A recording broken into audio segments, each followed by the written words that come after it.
What's good, friends? This is episode 47 of the Gamecast coming at you. Third-party publishers are sometimes hard nuts to crack. Nuts. With some partnerships resulting in timeless masterpieces and some that may hurt the publisher's reputation permanently. So, this week, Mike and I discuss and rate a multitude of major third-party publishers that have had a lasting impact on the family of Xbox One systems this generation, both good and bad. Plus, Splinter Cell may be crossing over with yet another Ubisoft franchise, but will we ever see the return of Sam Fisher to his own game? Also, it looks as though 2020's Call of Duty title is going to be a new Black Ops entry that centers around the Cold War, but what makes that sub-series feel so beloved? All of this and more on the newest episode of the Gamecast. Now the fun begins.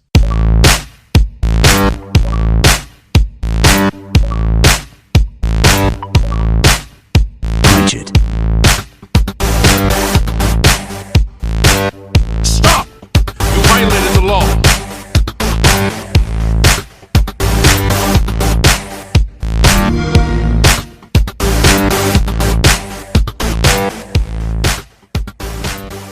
Welcome back to another episode of the Gamecast, your weekly go-to podcast for all things Xbox Game Pass, and PC gaming, including news, rumors, and conversations around them damn good video games.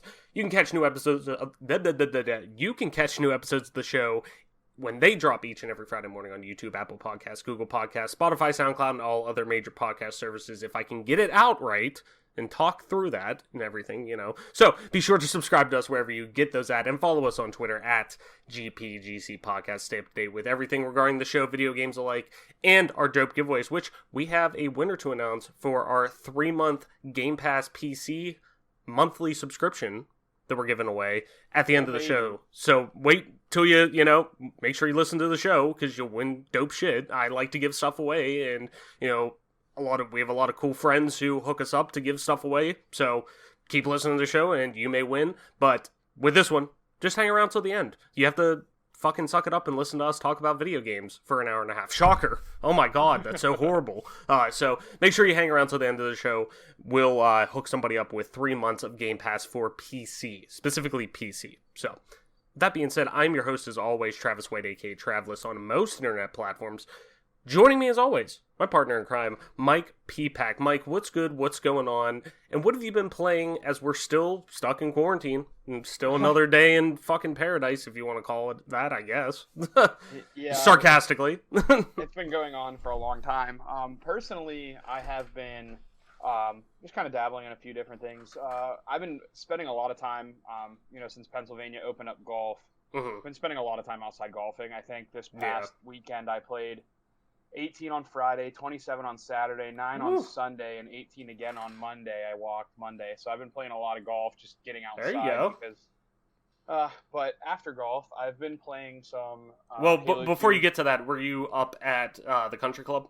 Yeah, I played. Nice. I played there Saturday and Monday. Well, I know you did buy that membership. That's why I was curious. Mm-hmm. I was hoping you'd get to actually use that shit this year, but yeah, thank God. After golf, I've been playing a couple of different games. I have been playing some Halo 2 Anniversary on PC. There's a tournament Saturday. I've been considering maybe playing because it's all online, and their HCS kind of released a roadmap for online tourneys that, like, every other weekend it's gonna be like basically amateurs only. Mm-hmm. So, like, after this first tournament, there's 8 teams that are being considered professional from DreamHack Anaheim, which was for Reach, and then there's an open tournament this weekend. The top 8 from that will be then considered pros. So there'll be 16 pro teams that will play on pro weekends, and then there will be open bracket tournaments every other weekend with prize money. It's not much for the open bracket, but it's something to kind of incentivize the players that are amateur to kind of continue. Then I have been playing Halo 2 Classic also, just trying to, it's a game I love to play, so, just dealing with the bugs as it is. Although there's supposed to be an update coming out today for it and Halo 3 to fix everything they broke, but with 343, it seems like when they try to fix things, they break it more, so we'll see what happens. But I'm excited for that. Hopefully the patch comes out. It goes through smoothly. Halo 3 is fixed. We can play that again on Xbox. Hopefully Halo 2 Classics stuff is fixed. And other than Halo, I've been playing a lot of Age of Empires 2 Definitive Edition actually on PC. They're repeatedly updating the game, so more and more, it's just getting better and better. It's like a completely different experience from when it first released, so I've been enjoying that a ton. So yeah, I did buy the Golf Club 2019 when we were still stuck in quarantine, weren't allowed to golf, but it was getting nicer out. So I've been dabbling in that. But outside of that, nothing too new or crazy or anything of that nature. What have you been up to? What have you been playing? It's kind of like what you said, a couple of weeks ago whenever we were talking, how we always do at the beginning of the top of the show. We always talk about, what's good, what's going on, what have you been playing. And you said you really can find your tendencies, and I guess it kind of plays into the whole Groundhog Day effect that's going on right now, where I've noticed, like, I'm playing the same couple games every day, and that's not a bad thing. Like, I have no issue with that whatsoever, because I'm enjoying the things I'm playing, but it's been two things that are, like, you have to commit to them when you play, and it's the same as last week. It's Valorant, and it's AC Odyssey. So... And I've also, but at the same time too, which when we get to our big topic, I'm gonna shelve the AC Odyssey talk until then, because there are a few things I do want to talk about with that are both pros and cons to the discussion. But it's games like those two that you really need to, like, if you're going to play those, it's like you need to commit time to playing both of those. Like, there's no, like, kind of, there is dipping in and out, because, like, CSGO even had that too, like, where if you did play it casually, like, there's always something to do in CS, Right. compared to, like, if you want to go surf, you can go surf, you can just jump in a random server, you can, like, there's a bunch of different things you can do that Valorant doesn't have right now, where Valorant is, its main focus is having a competitive game available for people to play, which is great, but means there's no off switch with it. Even, like, in unranked, whenever you're playing, there's no off switch with it. There's no, like, real casual. And when I'm playing unranked, I play a match or two of unranked just to get warmed up, to work on my shots, like, before I jump into, like, comp. I'm not gonna just jump in cold to comp usually most days, because, my reflexes may not be there right off the bat, where, like, I'll need a game or two to jumpstart me to, like, kind of get in that zone before I play a game or two of comp for the day. And, a lot of people I'm still using, like, callouts and everything like that, because now that I've been playing the game for so long, and now that there's been a solidified meta almost to a lot of things where people have certain callouts down and everything, and people know maps. Granted, there's only 3 maps that we've been playing, so it's, like, kind of gets a little repetitive, but there's still no off switch with it. Like, even with CS, like, people can dick around, people can do stuff. There's still it's always on, where it's just solely competitive, which does kind of burn you out, which then makes me say, you know what, screw it, I'm going to just dive back into AC Odyssey. But AC Odyssey is so dense that it's like, it's so much like The Witcher, even though there's so many Venn diagram instances with The Witcher and AC Odyssey, I feel, but I'll just save it till we get to our discussion because I think it'll be more impactful with that. But I've been totally enjoying my time with both of those. They're just two games that you need to fully invest in. Though, at the same time, I did pick up a bunch of new games on PC, more specifically. I've been playing my PC a lot just because I've been home a lot, and, most nights going and spending with my fiance, I can't take my PC with me. So, like, I'm trying to take advantage of this time. I upgraded it recently, got a new processor, some new RAM, did a lot of, like, different things to my PC to actually upgrade it. So I've been wanting to, like, do a lot of test benches with it and whatnot. So picked up RE2, picked up Far Cry 5. What else did I pick up? Watch Dogs 2, and what else? What was the other? AC Origins 2, which I loved whenever I played, and kind of gave me a rebirth with that series and gave me faith in that series once they kind of acknowledged their shortcomings with the franchise at that time. But we'll get into that with our big topic. But been playing a lot of PC games still, which plays into, obviously our show. So with that being said, Mike, before I kind of dive into, even more of that talk that I keep talking about, we'll talk in our big topic. Let's go into the news for this week. And I want to say we got a lot of news, but it's like a lot of like hearsay type of stuff. It's more like rumors, I guess, but not like, I don't know. Let's just get into it. It's more like reports, I guess. First report coming out here. Call of Duty 2020 is called Black Ops Cold War. This comes from Joe Screbbles over on IGN. As always, links in the description below. New reports suggest that this year's Call of Duty game will be titled Call of Duty Black Ops Cold War and will return to the Black Ops subseries historical setting. The title was posted by Call of Duty leaker Okame on Twitter and backed up by sources of Eurogamer. Eurogamer added that it will return to the series' roots, but didn't specifically specify any specific events or locations the real-life Cold War is regarded having been lasted from 1947 to 1991. Whether this is a reboot of the subseries or a prequel to Black Ops' story, which has since headed into the future, is still unknown. Activision has already formally announced the expected 2020 installment of Call of Duty, but didn't confirm which of its studios would act as the lead developer.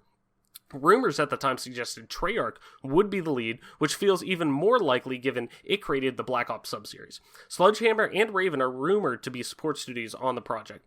Those same rumors claim that the Black Ops game set in the Cold War, and that it would restore a single-player campaign after Black Ops 4 dropped the feature.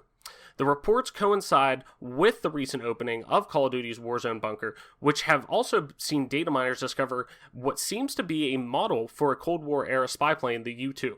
We'd already heard that Warzone will evolve to accommodate multiple games in the series, with Infinity Ward's Taylor Kursake saying the Battle Royale mode, quote, will be the through line that connects all the different various sub-franchises of Call of Duty. So, we've kind of stated a multitude of times that my connection to COD has always been pretty lackluster comparative to you, at least given your competitive background with the series at different points in your gaming history, if you want to say. But I do enjoy the campaigns traditionally, if anything, and it is really reassuring that we heard, I think it was like a year ago or something like that, that when they do return to the Black Ops series, or sub-series, if you want to call it, that there will be a campaign in it. It seems that confirmation has been, greenlit, good to go. And to me, that's the bigger thing, because I have still yet to play, last year's Modern Warfare campaign that I've heard was really good. Really do want to kind of get back in and actually play that. But just haven't had the chance, nor have I necessarily wanted to go and spend the money on the full game. Sure. But I would like to play it, because I do enjoy the Call of Duty campaigns. So, does the return to the Black Ops sub-series excite you now that it seems all but official? And really, why do you think fans seem to connect with it so much more than any other sub-series with the franchise? At one point, it was Modern Warfare. Modern Warfare was the franchise that Call of Duty fans stuck to, and that was the one that everyone clamored for. But once Black Ops came out in 2010, I believe was the first one, that ever since then, it seems like that the Black Ops sub-series has gotten more things right than wrong comparative to all other Call of Duty sub-series. So, why do you think fans seem to connect with it so much, other than every other sub-series within that franchise? Sure. Yeah, I think it's a situation where Black Ops did a really great job at not only producing a campaign that is memorable and that everyone pretty much remembers. Even if Black Ops 1 wasn't one of your favorite multiplayer games, which is understandable, not everybody enjoyed that game for a lot of reasons, not just even competitively speaking, just in general. I think they did a really good job with not only the campaign of it, it was really enjoyable. It was something relatively fresh for the Call of Duty franchise going into the Cold War, and the storytelling they did was tremendous, and I thought it was probably the best campaign that they've ever done. Black Ops 1, still to this day, I think it's really interesting. But with all that being said and considered, you also have to look at the job they did with the zombies mode. They took a formula that was popular, extremely popular, and they really, capitalized on the technology advancement and everything, and they made it really good. So I think they kind of took lightning in a bottle, and they caught lightning in a bottle. Not only did they catch lightning in a bottle, but they really capitalized on it. And I think that's why Black Ops did so well.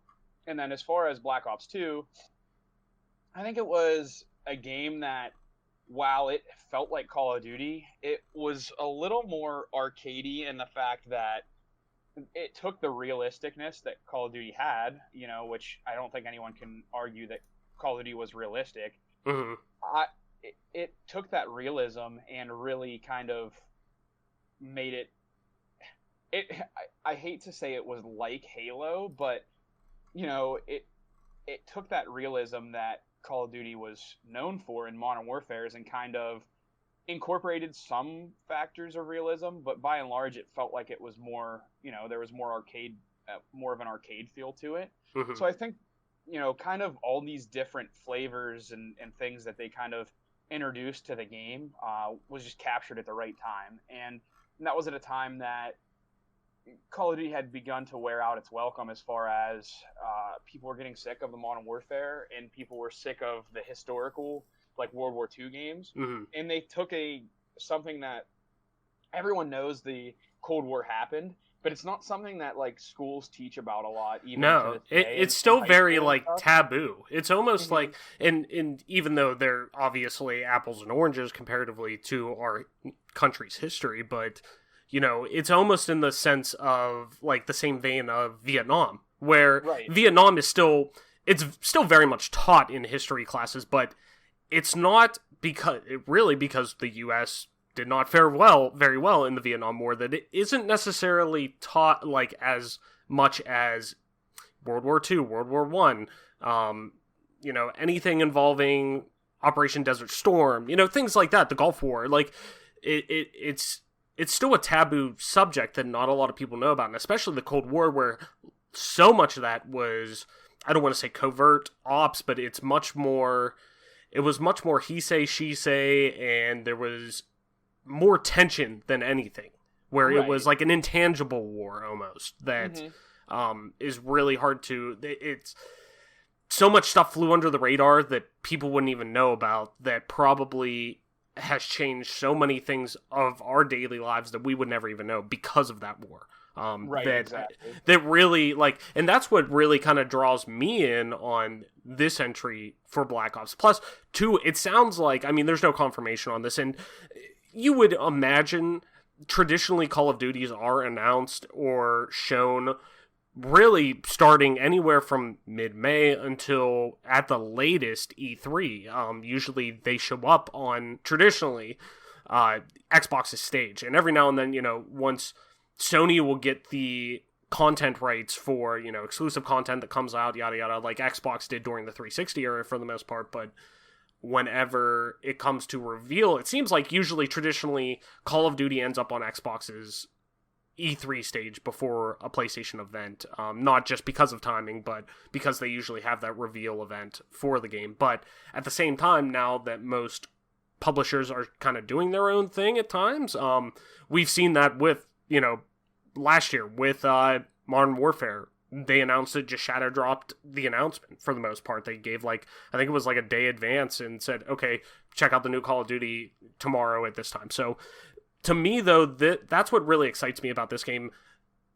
The subject matter, but not only that it feels like a soft reboot. It's not confirmed or anything like that, but Call of Duty, that I think its annualization hurts it a little bit from a casual standpoint, is that people like me who want to jump into the series, there's so many sub-series, it's so opinionated on what, like, it's so opinionated on, like, oh, what's the best Call of Duty? Well, there's like fucking 60 million of them, and everyone has a different opinion about it because there's so many different facets, and there's so, like, arguably so much difference between each entry that I think, kind of like Modern Warfare having its soft reboot with last year's entry, having a soft reboot with the Black Ops entry that a franchise, especially a ton of people love, that did get some flack with its last release, I think could really help it. And it excites me. Like I said it with Modern Warfare, I still didn't pick it up yet because I want to wait till it's like $20 on average or something like that, or I can get it on, an Activision sale or some shit like that I could buy it.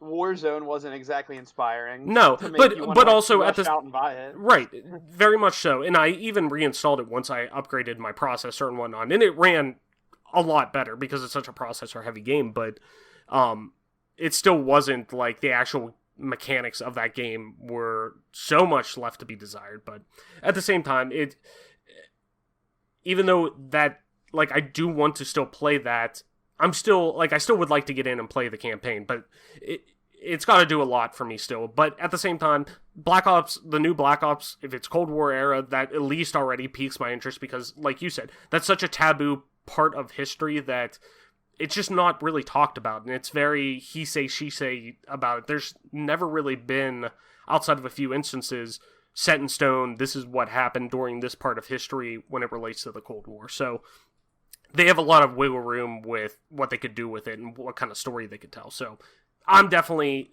much higher than I expected to be, whenever stuff like this starts coming out about the next Call of Duty. Usually I kind of roll my eyes and say, fucking whatever, but it is what it is. Different strokes, different folks, but I'm actually semi-excited about this. But talking about something I am actually somewhat excited for, because anytime we talk about this franchise, I do get excited. Rainbow Six Siege prepping potential Splinter Cell crossover this August. This comes from Matt Brown over on Windows Central. As always, link in the description.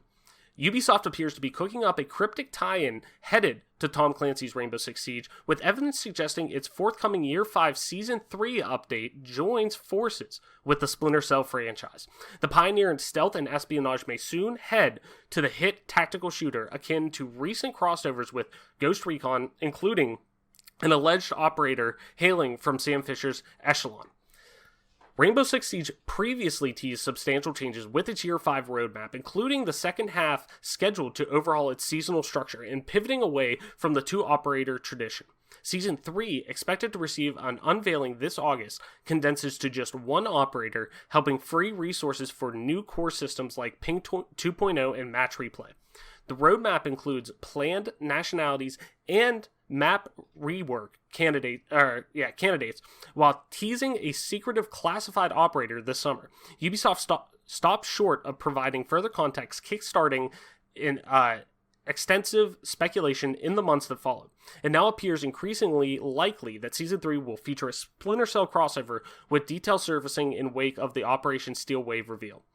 The first details on the potential Splinter Cell tie-in come via Reddit user ZeroBytes, a recognized Rainbow Six data miner attributed to several accurate leaks in past seasons. They now flag two nearly discovered strings, seemingly naming remaining Year 5 operators codenamed and their assigned counterterrorism units: Operator Y5S3 Scout, ECH Echelon 3rd Echelon, and Operator Y5S4 Jordan, PSC Nighthaven.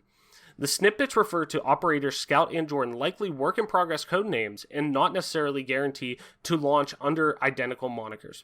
The aforementioned classified Operator Scout reportedly falls under Echelon, a series of division familiar to Splinter Cell fans. The secret initiative with the National Security Agency, the NSA, comes heavily rooted in the game's world, as the creator of the Splinter Cell program home to Sam Fisher. The latter TIE operator looks to be a Nighthaven recruit. As with any unconfirmed report, take any details of a potential crossover lightly until the official word from Ubisoft. Developer plans can and will change, meaning that the appearance of such references don't guarantee an event for the future. They could reference a noteworthy plan or simply be remnants of abandoned concepts. Splinter Cell's arrival in Rainbow Six Siege wouldn't be unexpected, however, following past appearances with Ghost Recon Wildlands and Ghost Recon Breakpoint. Echelon also doesn't guarantee that Fisher himself with the potential doesn't also guarantee the Fisher himself with the potential to explore other personalities with the universe. So I mentioned on Twitter earlier today that at this point, given the standing of the series, I'll take any iteration of Sam Fisher just to get Splinter Cell in the minds of fans again. So the thought of at least getting a taste of what that world again could be, especially in a game that I love like Siege, is very exciting in my opinion. While we will probably continue the bulk of this conversation in our big topic, do you think that this is potentially another test to see what kind of life the Splinter Cell franchise has with Ubisoft audiences, or is this just Ubisoft, making this more about Siege than anything? Is that just, hey, here's some more content to what is looked at as one of our cash cows now? I'm afraid, I'm definitely afraid for the latter of the two situations. So I'm definitely scared that they're kind of just going to use nostalgia with the Splinter Cell franchise to try and drive more money towards their Siege.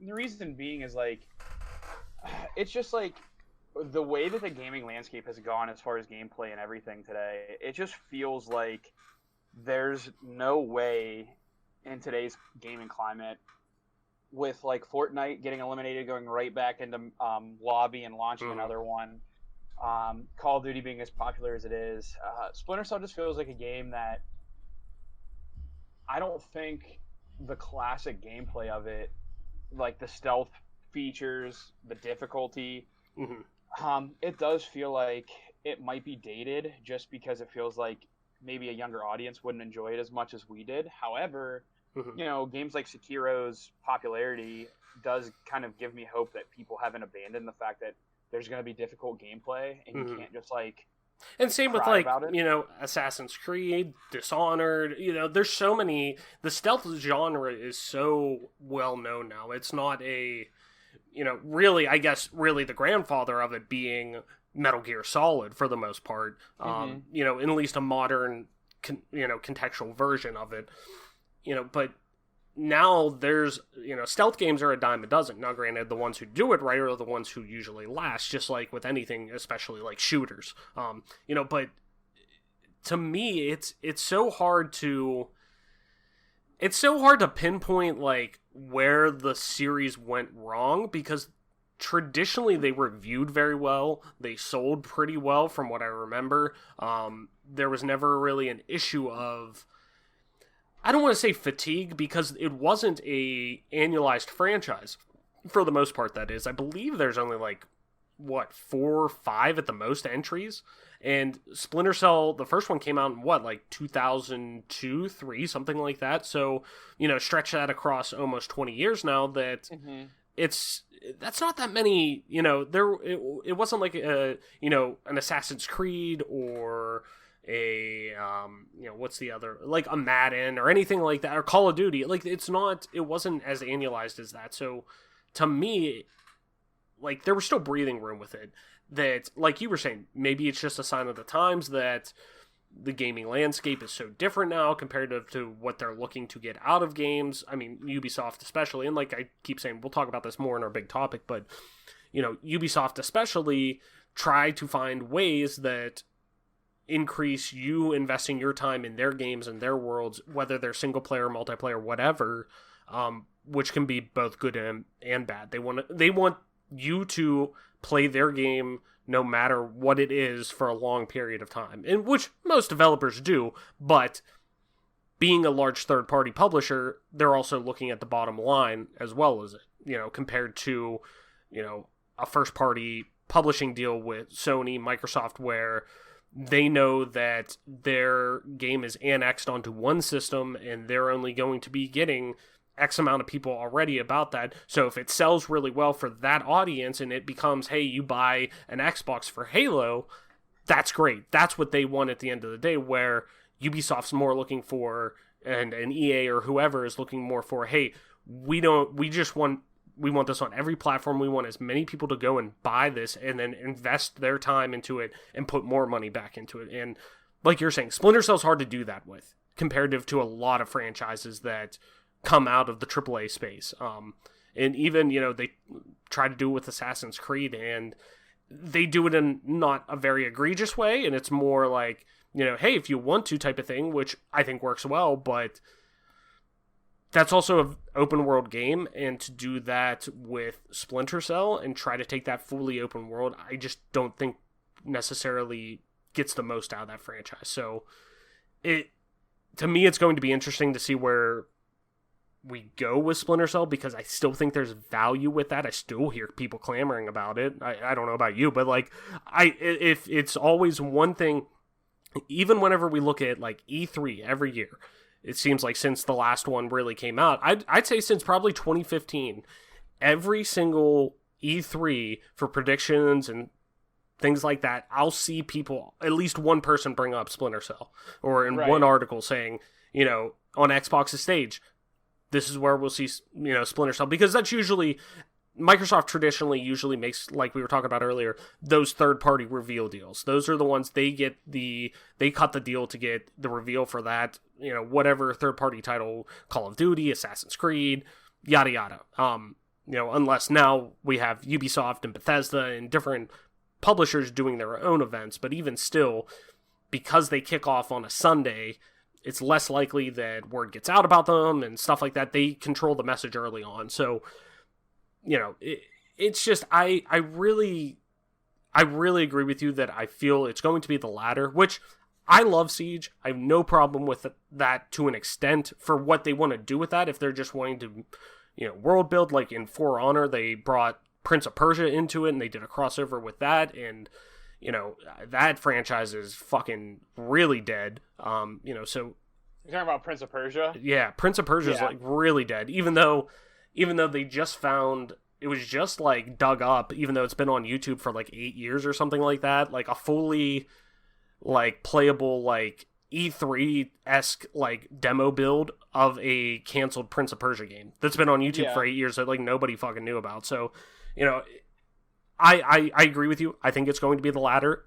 That sucks as somebody who wants a Splinter Cell game to come out and has been a fan of Splinter Cell, who still has the original copies of their games sitting there right on my shelf, you know, and wants that franchise to come back, because I think that there is a hole right now that, you know, Metal Gear's wrapped up and there's room for a traditional espionage style stealth game to come in and actually take over. And really, I think they can do that. You know, the open world's going to hurt it, but, you know, I still think Ubisoft does open worlds pretty well overall for the most part. They're dense and they have actual meaning with a lot of them. And, you know, a game like Watch Dogs is pretty peeled back in that sense compared to like Assassin's Creed, but I don't know. We'll see. But I really think I'm with you. It's the latter of the two. I think you bring up an interesting point about the open world. Like, let's be honest. I don't think, you know, a Splinter Cell game, I don't think it jives well with me. Like, I think I don't think you could do an open world. Like, no. I'm guessing you could, but it's just not something I don't think is very possible. Or see, it would have to be possible. It's just like I don't think you could do it right. Is the worry? No, definitely.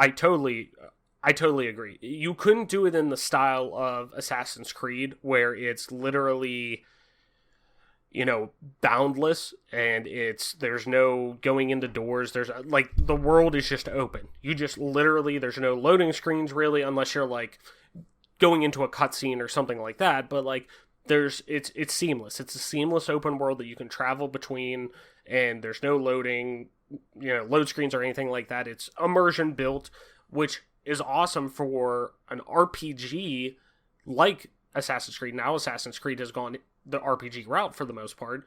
It's great. Like, I love that move. But you would need to, in terms of quote-unquote open world, you'd be more looking at how Metal Gear Solid 5 was, where it's just large, expansive areas that you're going in. And almost like Gears 5, even, how they redid their formula of quote-unquote open world, where it's just large, expansive areas, or maps, really, that you're going into. And, you know, I think you have to, if you're doing some kind of tactical espionage game, you would have to have it.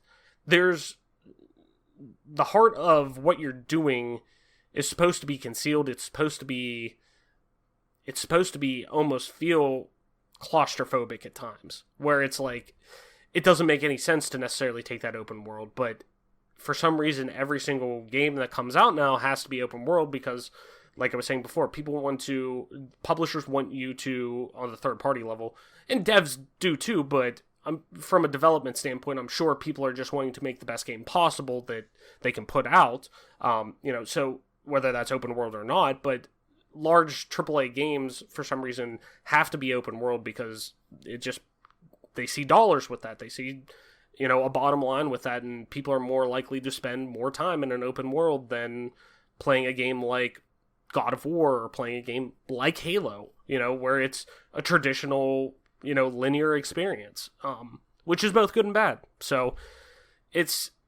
I really think there's still hope for that franchise, but it keeps dwindling, and it sucks because I do want a new Splinter Cell game or just some kind of tactical espionage game, because I think that's such a cool, like, I don't want to say genre, but like subsect of a genre. And it's such a cool, usually you get cool art styles out of it. You get really unique characters and worlds out of it that I would really, there's a hole that's there now with that subsect now that Metal Gear's gone, that I really think we can, Splinter Cell could make a decent run at that and, take up some mind share. So, Mike, let's get into our last quote-unquote news article here, because this one's more, I guess, really opinion, but this comes from over on MS Power User.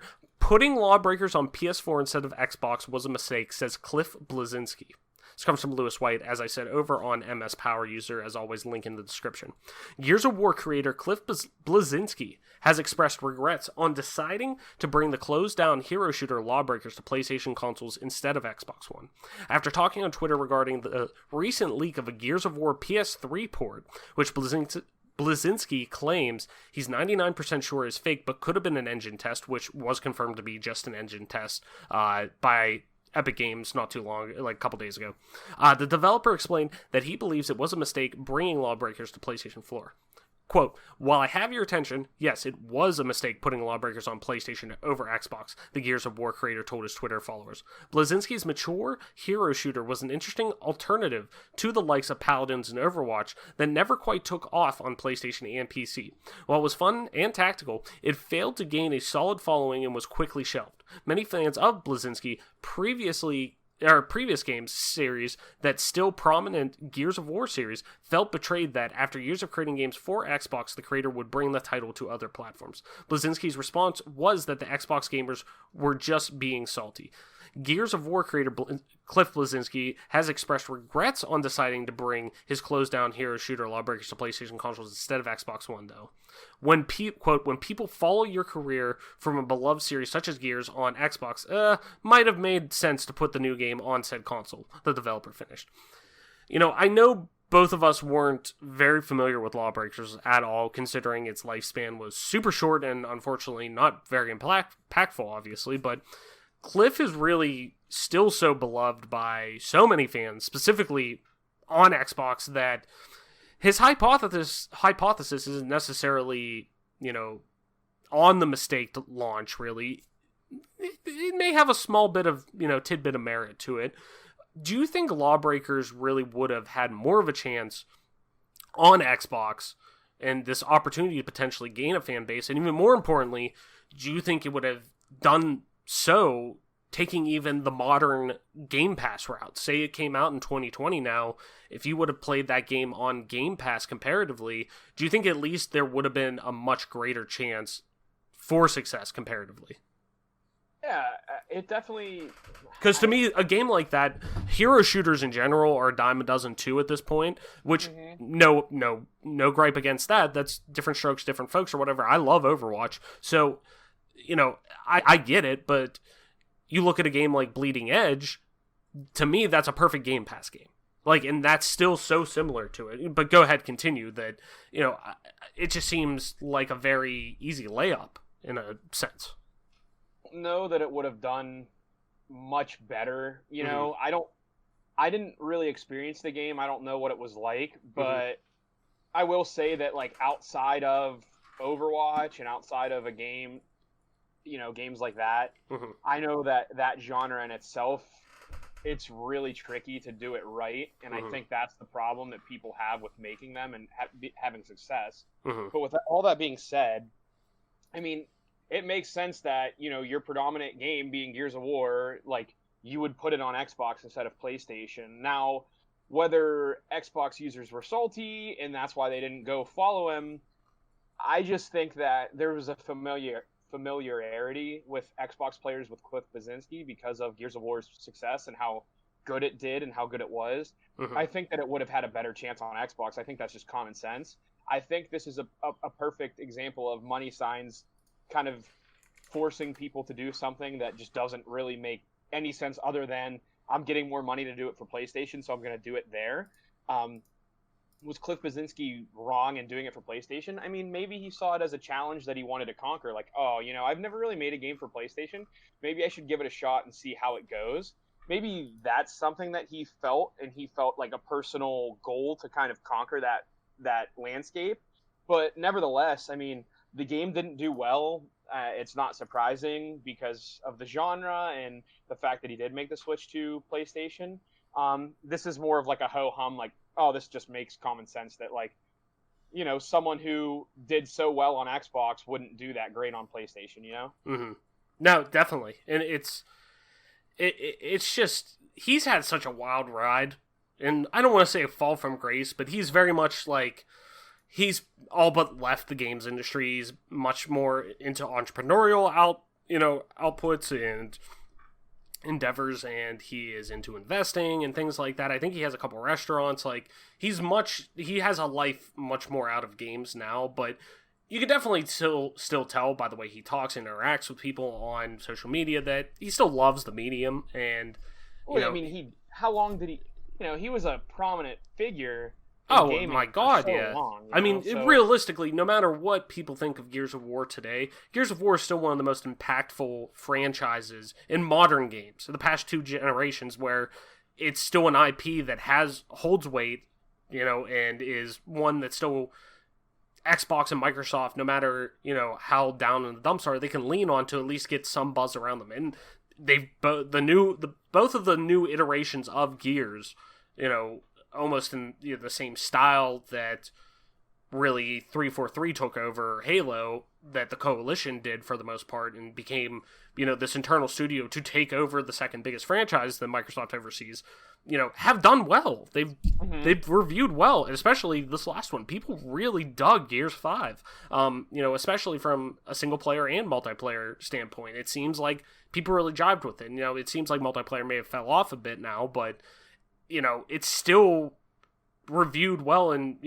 looked at as a good, complete package for the most part.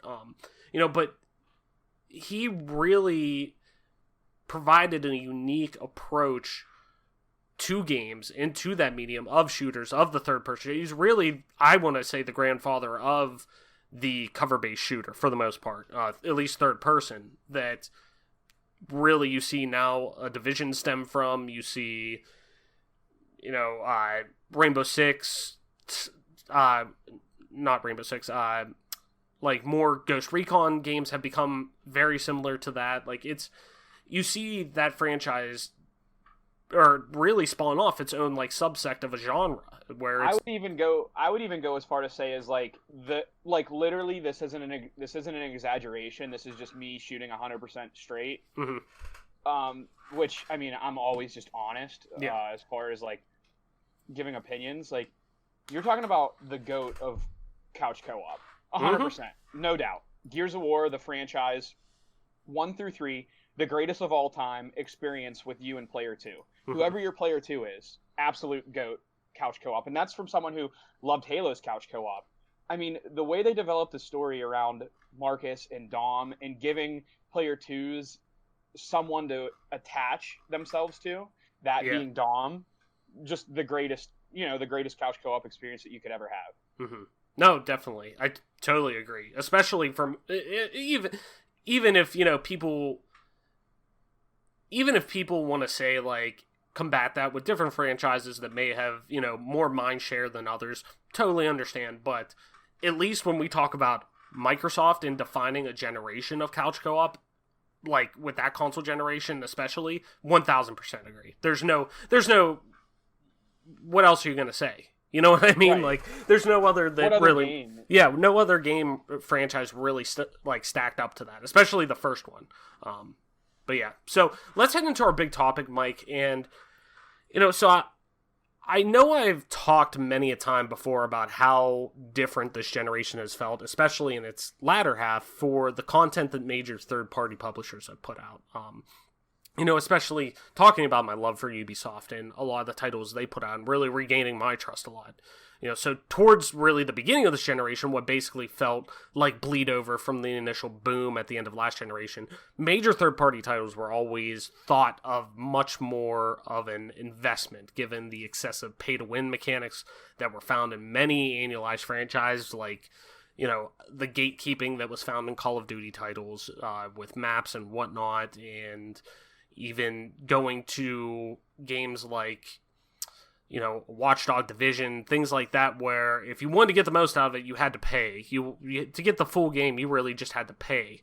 But the past 4 or 5 years really have seemed different. Publishers are acknowledging their missteps with franchises, giving devs more creative control on how their own games should be presented to the gamers that are buying this and the consumers that are paying their hard-earned money for this, and really committing to making a lot of live service titles worth investing your time in long term and not just dumping them if something doesn't really go right. Anthem. Well, granted, I shouldn't say that. I could say that about Fallout 76, but both of those, Fallout 76 supposedly really good now. Haven't played it since launch because I got it for free with my Xbox One X, but I've heard it's really good, and Anthem's rebooting supposedly, so we'll see. But both of those, when I played them at launch, were quite bad. So really today I wanted to check in on where each major third-party publisher stands right now, and I guess rank them, by the games that they've released this generation or what their franchises have really done comparatively. So I kind of narrowed it down to the ones that I felt were most impactful on, 75% Xbox, 25% PC for the most part. Since this is obviously a primary Xbox show, but, really what these franchises I felt have had the most impact on our audience. So we're going to go with Ubisoft, Capcom, Activision, EA, Bethesda, 2K, and Square Enix. So some of these I'm sure will be quicker than others, but let's kick it off with Ubisoft. First off, they're first on the list. And I think they're a good one to start off with, and really a good example, because I've talked about it before. I've always thought they're a really good example of what can be done by not giving up on certain franchises. They're really looked at with a multitude of, different avenues, with examples as, hey, live service games have come out. The Division. When the original Division first was revealed, it looked like it was... I remember Adam sending that over to us, being like, dude, when this comes out, we all gotta play this, because look at this. Holy shit. Like, this looks like to be an experience that could define the next console generation on what we're able to do with immersion and seamlessness, the way that the UI was brought up and the HUD and different things, and your inventory management was presented. Like, it was very seamless, but once the game came out, it felt very bare bones. It was a live service game with nothing at launch for the most part. Same could be said with Rainbow Six Siege. Same could be said with what's the other one? Watch Dogs, even, where Watch Dogs is the infamous, like, if you look at the reveal trailer for that in 2012, I know it released in 2013, I believe, but 2012 I think is when it was first revealed, and what was shown as quote unquote gameplay was really a blend of cinematics, and it was running on a PC and all this stuff that was much different from what was shown. So Ubisoft had a lot of bad blood, and plus too, the burnout with AC for the most part. People were just, they were tired of playing the same kind of bullshit that Assassin's Creed was pushed out every year. So, but now you kind of think about them now, you have back-to-back super successes with Assassin's Creed Odyssey. You have Siege being looked at as one of the best esports titles, or at least most popular esports titles that are out there now. It has a full-fledged pro league that gets great views for what it is, especially, I mean, it seems to be growing as well, and they're committing to that title long term. There seems to be a ton of stuff to do in the division now with the newest Division 2 coming out and their newest expansion coming out, and people seem to dig that. And there seems to be a lot of high hope for these franchises that, okay, if they launch and say they aren't a hit right off the bat, they're going to invest in them long term and at least try to fix them and listen to their audience and whatnot. So, Mike, what do you kind of think of Ubisoft whenever you think of them this generation? What kind of sticks out to you, and what do you think they've done good, and what do you think they've done wrong, I guess, with their franchises, and where do you really kind of stack them against everyone else this generation? Are we giving them are we rating them based on the other, or are we just giving them like an A through F, or we could, you know what? We could do whatever you want to do, Mike, because it is our show. We can do. It's up to you. It's really, I guess.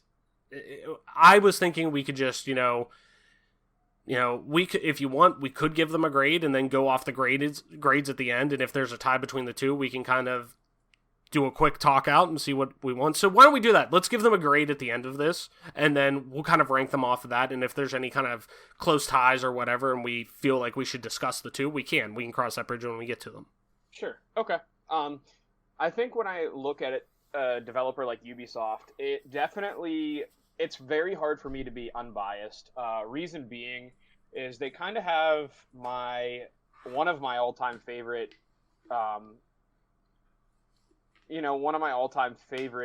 game series held hostage. So, for those who don't know, a lot of you guys probably don't and aren't even, familiar with the old school Rainbow Six franchise. Now, we're not talking Siege. Mm-hmm.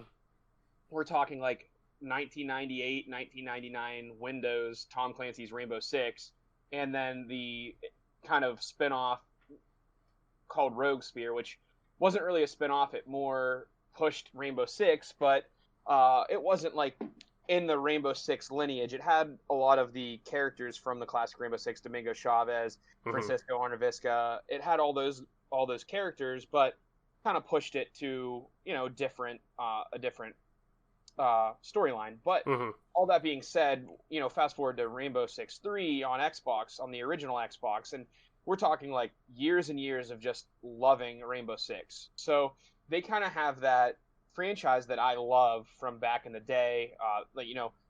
Tom Clancy's Rainbow Six is a book. It's like a 600-page book that back in the day people loved.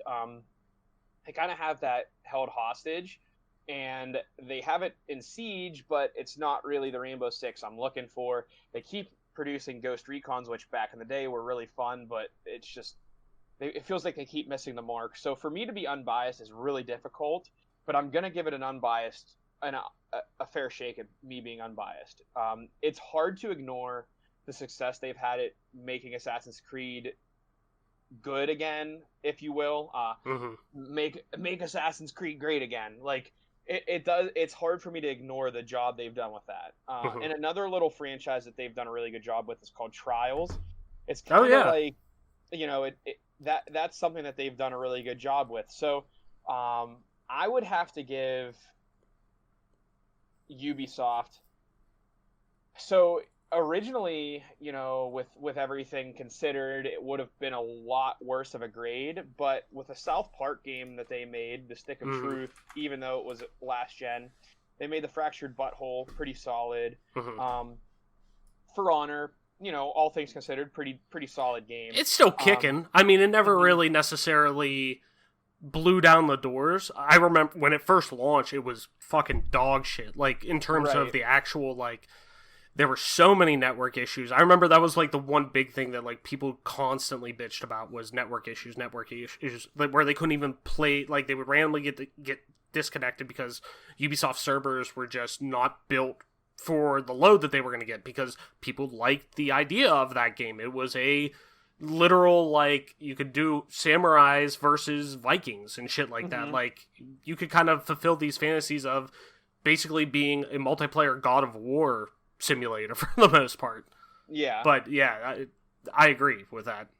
So with all that being considered and looking forward, Ubisoft definitely can be a little bit of like a soft spot for me, and because Rainbow Six Patriots looked amazing when it was supposedly supposed to be released. I did like Vegas and Vegas 2.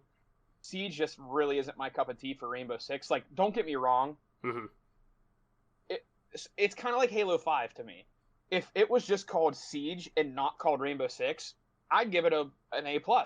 But because they have Rainbow Six held hostage to make this Siege game that's like has nothing to do with the Rainbow Six sphere, it really pisses me off and rubs me the wrong way. But it's hard to ignore the rest of the good games that they've come out with. It would have been a C+, but I'm going to give them a B-. So you'd say like maybe like an 80%? Yeah, if you wanted me to give it a percent, I'd give it just over 79. I would not go any higher than 80%. But I will give it an 80% because it does seem like they have done a good job with the other games. It's just there's too much history with Tom Clancy's Rainbow Six and Ghost Recon to ignore the disjustice they've done to those games. And again, Siege is amazing, but it's not a Rainbow Six game. So stop calling it Rainbow Six Siege. It's fucking Siege. Stop calling it Rainbow Six Siege. You don't have any of the classic Rainbow Six characters in it. You don't have any of the storylines in it. Strip it of Rainbow Six. Make a fucking Rainbow Six game that's not garbage open world. Like, actually do that title some justice, and we'll talk about giving you a better grade. Yeah. Me personally, I'm going with a 90%. Okay. So we'll average out to like 85.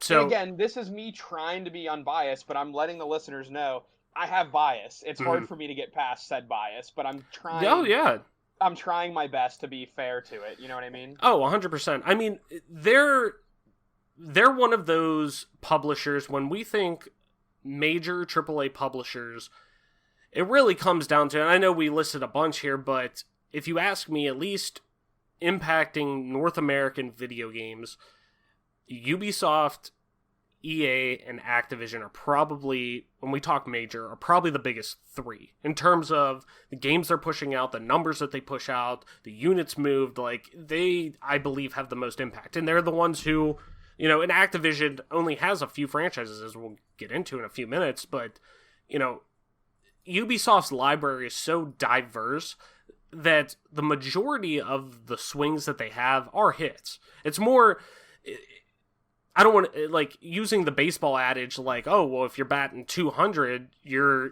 for your career, you're doing pretty damn good, like, in the majors. Like a but 200 hitter in the major leagues is but good, like, yeah. I would really say they're batting probably at least 250 for the most part. So you're a pretty damn good player at the end of your career.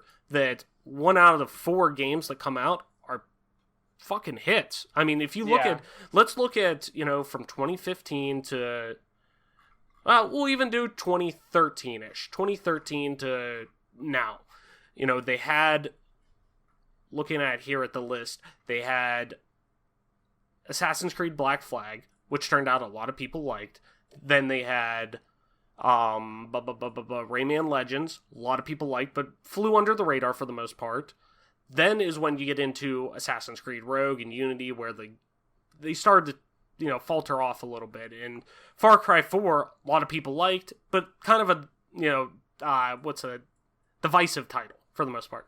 Then you have a game like Stick of Truth that comes out that really threw people off guard. That South Park RPG, like, I remember the South Park games back in the day on N64, and they were dog shit. Like, so really kind of like being in a South Park episode. Like, legit.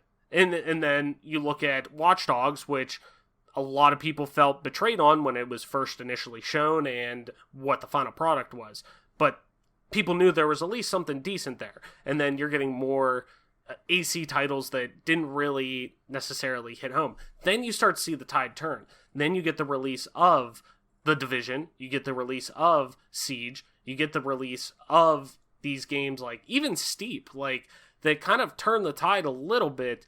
And even if they fucked it up at launch a little bit, they acknowledged it and they started kind of like, okay, we're going to peel this back and we're not going to give up on this. Let's just keep making content that's taking fans' opinions and whatnot and kind of keep building it up. And then you start to see, really starting in like 2016 with even Watch Dogs 2, then to Origins, then and granted, not really, it doesn't necessarily apply because we're talking Nintendo, but they're like the only third-party publisher that Shigeru Miyamoto said, you're cool to use Mario and all of our characters in a game that we're not going to develop. You can develop it and, publish it as well.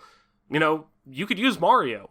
And the game was pretty fucking decent with Mario and Rabbids. Like, I remember whenever that leaked, everyone was so fucking like, what the fuck is this dog shit? And then whenever the game came out and it was getting like solid 8s and some 9s and was being heralded as like a decent XCOM alternative, like people were like, okay, all right, sure, go ahead. So and really on and on. Then you get, Odyssey, you get Far Cry 5, which a lot of people liked, and you get even Starlink, was kind of a hit and miss for some people, but once again, they got the Star Fox like license to be able to use. You could use the Star Fox IP. Like, so they've really kind of turned it around that I'm excited about Ubisoft games that are coming out. Like, I'm excited to play Valhalla. I'm excited to try out Rainbow Six Quarantine. Even though say, like, your point about them listening to fans, I will say, like, that as far as, being humble and just listening to the noise, like, they eat crow whenever they need to. Yeah, that is impressive. I will surrender that to them. Yeah, at least in their recent iteration of what they are as a major third-party publisher, they listen to their fans and they listen to what they want in these games, and it's been paying off at least recently. So we're looking at a solid B for them, our average score here. So let's move on to Capcom, and we're talking really games that have been on the Xbox One here. So just kind of a glance into it, just to kind of kick off the conversation here. We have the Dead Rising series. We have Devil May Cry 5. We have the DuckTales remaster that came out. We have then we have Monster Hunter World, Xbox One, fucking huge title that is sold now, is really Capcom's best-selling title, period, I believe, if I remember correctly. Then we get into Resident Evil, and, the smash hits that were Resident Evil 7, Resident Evil 2 Remake, Resident Evil 3 Remake, it was okay. But still... 7 and 2 were so good. Yeah. You could, like... It's a letdown for sure, but at the same time, you kind of have to look at it in the sense of, like, well, those two were so good, like, you can't always release the best shit ever. Right. No, 100%. Absolutely. Very, very true. But then we have titles like Marvel vs. Capcom Infinite and Mega Man 11 that were... Mega Man 11 reviewed okay, at least, but Marvel vs. Capcom Infinite was, like, heralded as dog shit for the most part. And then even, like, Dead Rising 4, I remember that being like an early Xbox One title, and I remember playing the demo because like there weren't that many games out, and I was a broke-ass college student when I first got my Xbox One, like right around launch, that I was like, sure, I'll play it. I remember playing it and being like, this is just not Dead Rising. The Dead Rising I love is the original 2 Dead Risings for the most part. 3, they kind of started falling off a little bit, but the first 2 were so fucking good. Like, especially the first one. I love the first Dead Rising on 360, but, they've always felt... And Capcom, like, they're another great example of really a strong second half for this generation, where they never really... I don't want to say they ate crow. They never really necessarily, owned up to their mistakes, I want to say. But at the same time, they like silently acknowledge them. Where because they're trying not to make the same mistakes twice, right? Right, exactly. And it's not like a developer we'll get to in the future here, like EA, where they just keep running their head into a brick wall, and then they're like, "Why don't you guys like it?" And it's like, we've told you for 10 years we don't. Exactly. What's different now? I can't. I got a good meme reference whenever we get to EA, but but they're a great example, in my opinion, with like Capcom is that really they saw the shit response to Resident Evil 6 at the end of last generation, that they kind of buried their heads a little bit with that franchise. They didn't really talk too much about it. They kind of let it, go quiet for a while.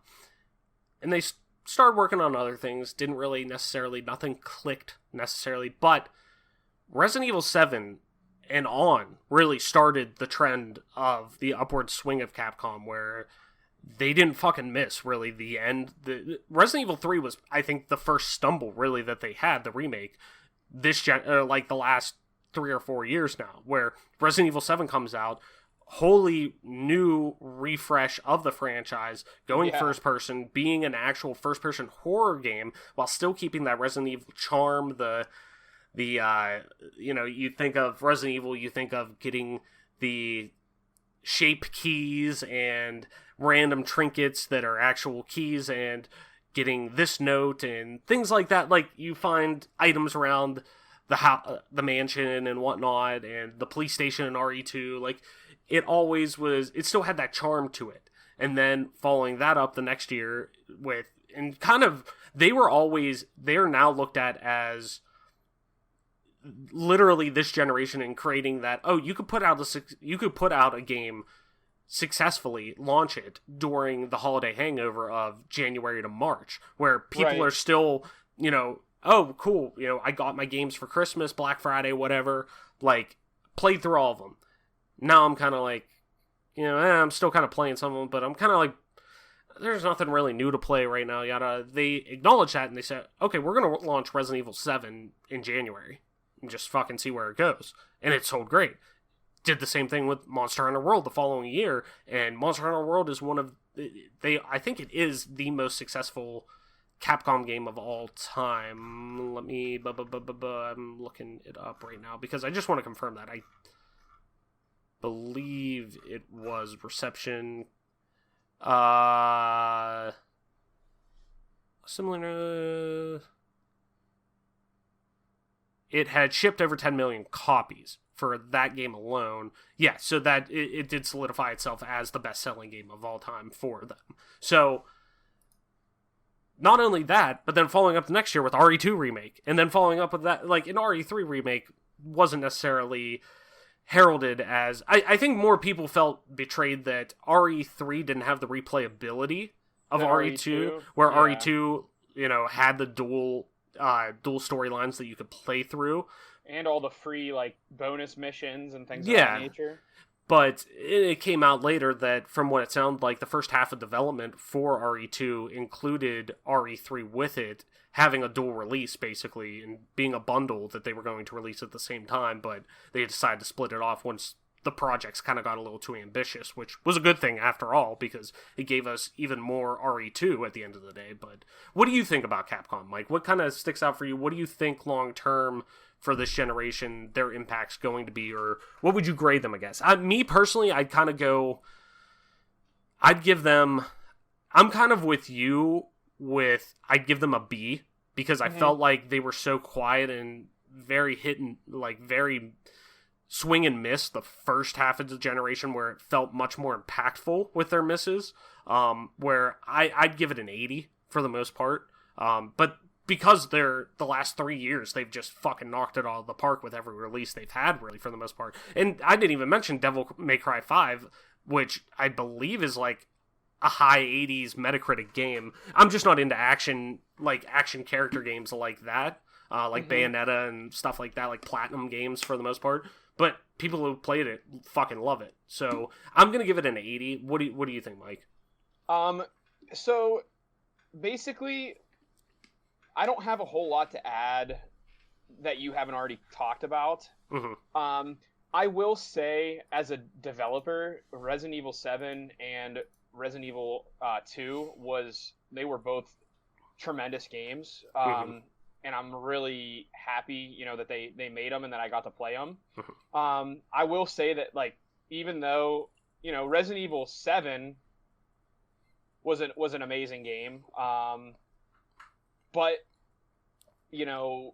the end of it, Resident Evil 2, great game. I think I'm just a little weary you just can't really ignore the negatives that they had, if you will. So I will say, like, it feels like a B, like somewhere. I don't want to give them an 80 because I did like RE7 and RE2 Remake so much, but you can't ignore the negatives that they had this generation. So I'll give them an 83. I'll go with a B. I'll go with a B also. I think that's a fair grade. I don't think that they did anything extraordinary to deserve much better besides RE7 and RE2. So I think an 83 is fair. Okay, cool. So, and this is coming from someone who, like, I never really had Capcom on my radar growing up. Like, I was never really a big Capcom fan. Yeah, so they did. Same here. Surprise me with what they did. You know, like, I never really played a lot of Mega Man games or anything like that. Even RE, I didn't play a lot of RE games back in the day. Right. I did play Mega Man for NES, but you can't really.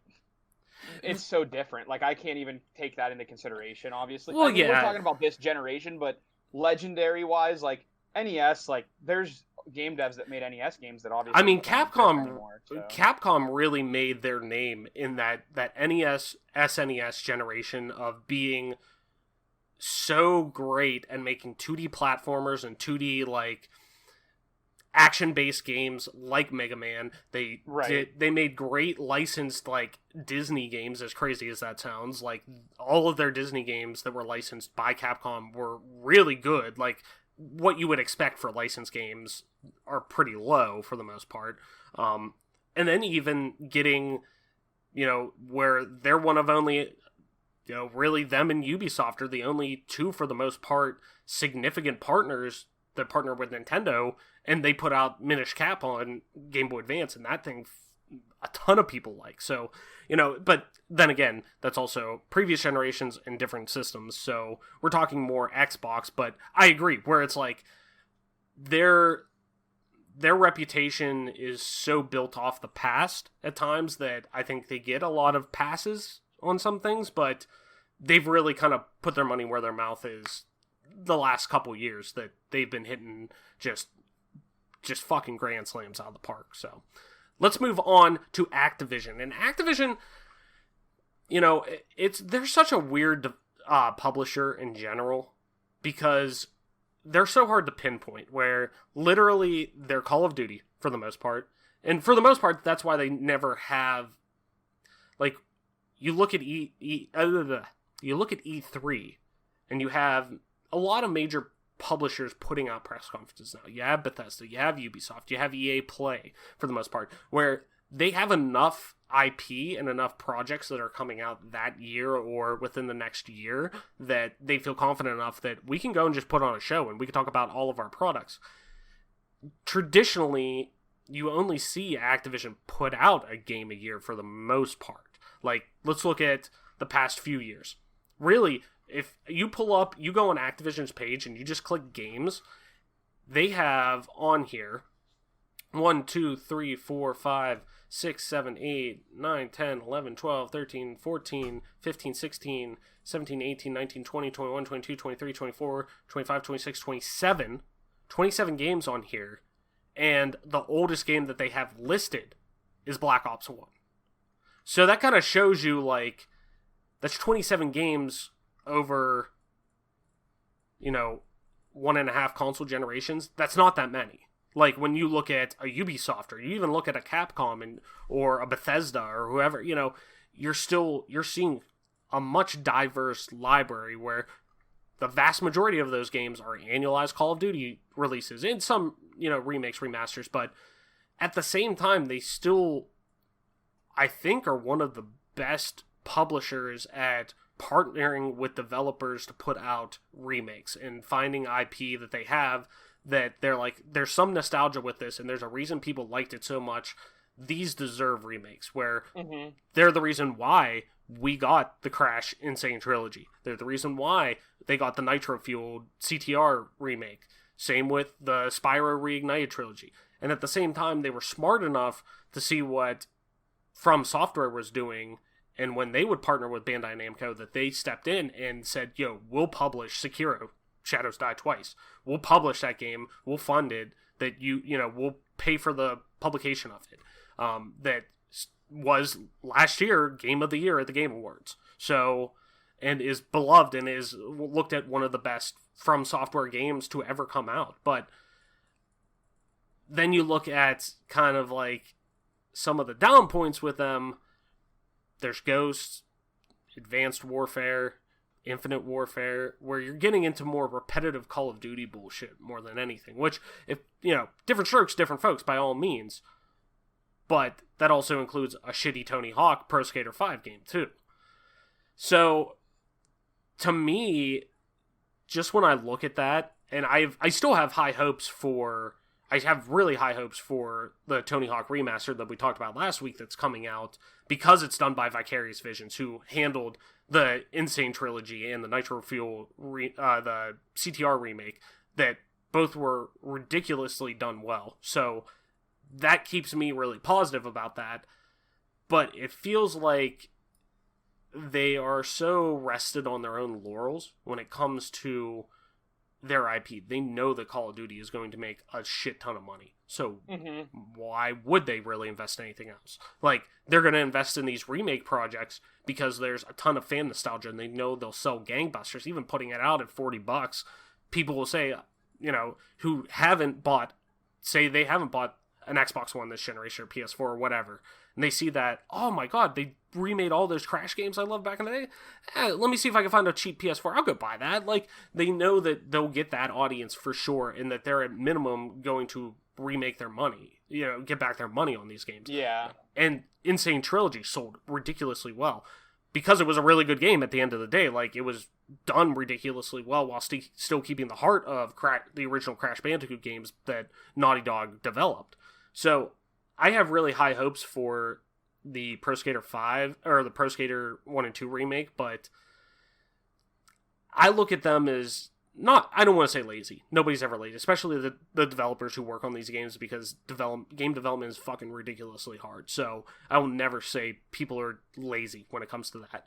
But from a publishing end, I don't think that's necessarily too big of an exaggeration, because they know what makes them money. So why, if it ain't broke, don't fix it, I guess. But to me, Call of Duty fatigue is at a very high part right now for me. That, like I said, it takes a lot. Like the Black Ops Cold War, approach.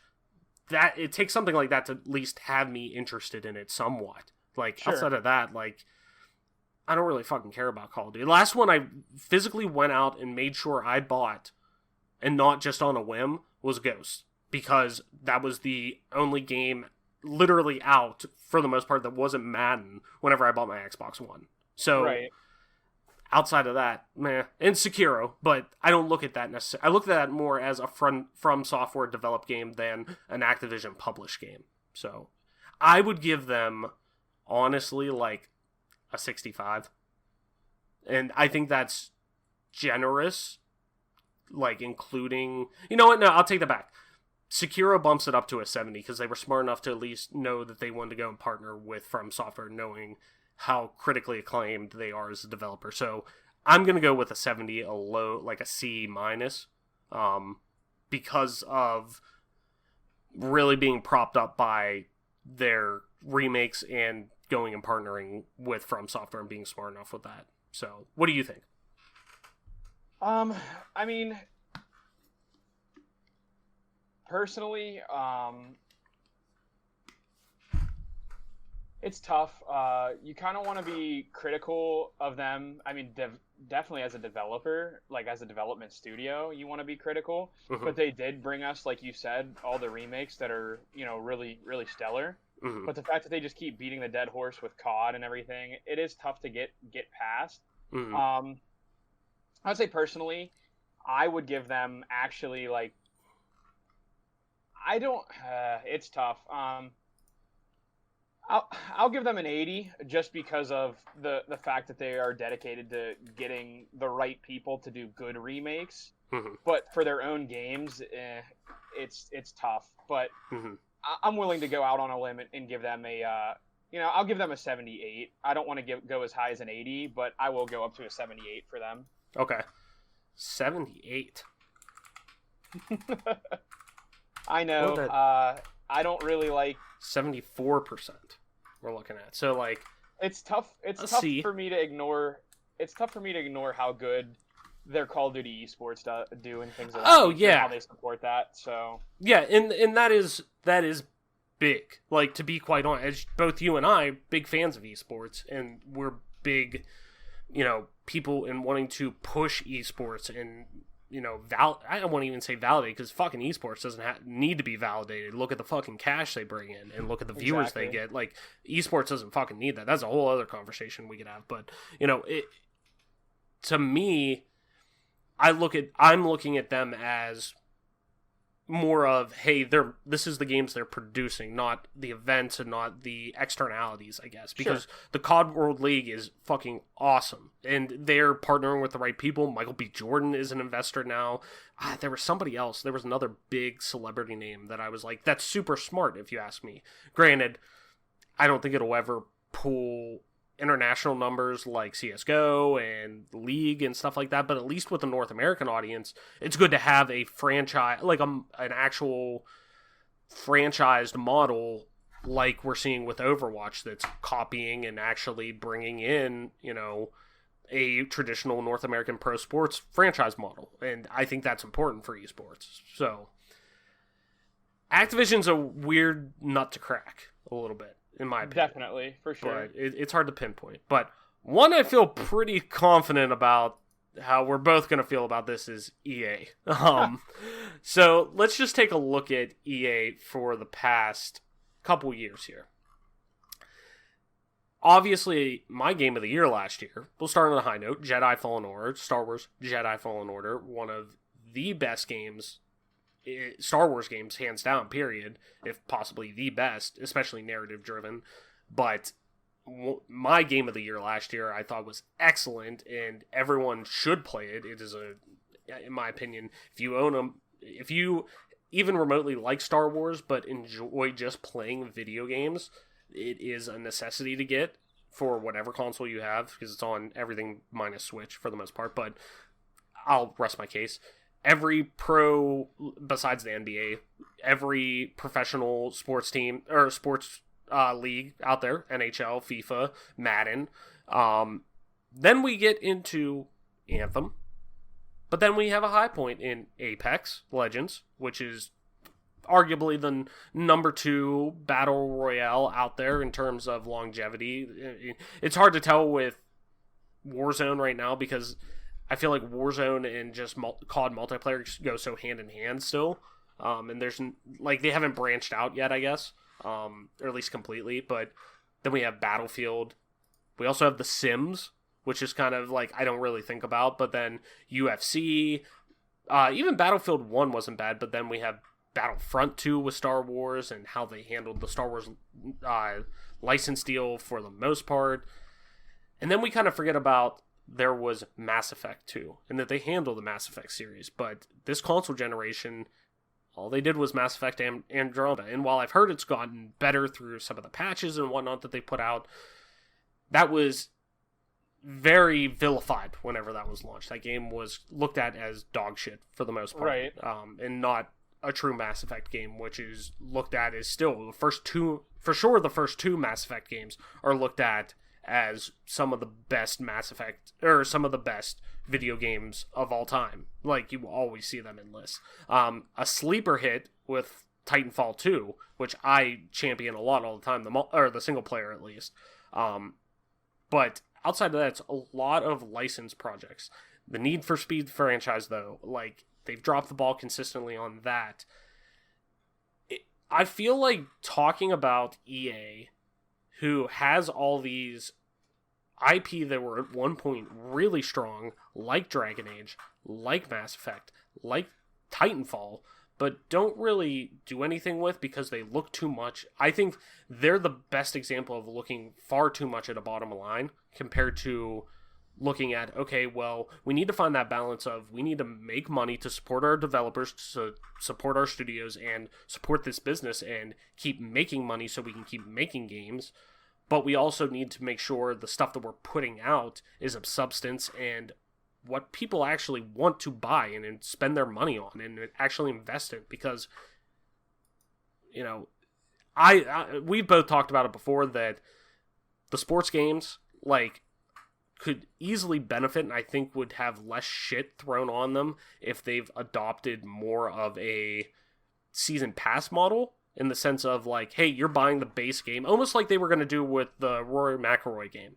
Yeah. where Mhm. you buy the base game and we're going to just keep updating that year. Every year we're going to put out a new update for it, and you have to, like you see with most live service games like Siege, like AC Odyssey and stuff like that, like games like that you have season passes and things with, but if they're live service games like Siege, there's yearly updates every year where they introduce a roadmap of, hey, this is what we're doing, where a Madden could come out and say, hey, for Madden this year, you're getting roster updates, but we're also doing this. We're making these gameplay tweaks and whatnot. And it's, even if they were charging $40 for it or whatever, like, it just would be more, I think people would be more open to actually investing in these titles. But at the same time, they sell. Like, even though Madden will be $60 and then 2 or 3 weeks later, it'll be on sale for $20. Like, they're just more worried about getting people in and playing these games and sales numbers. That I just don't think there's it's like, yeah, you could sell a bunch, but nobody wants to invest in these games necessarily. Outside of like the Maddens and stuff like that do kind of still make money hand over fist because they're, American football is still the biggest sport out there right now. And all the microtransactions with the Madden Right. Ultimate Team and the Hockey Ultimate Team and the FIFA Ultimate Team. I will give them one thing I do want to say before I let you completely take over the conversation.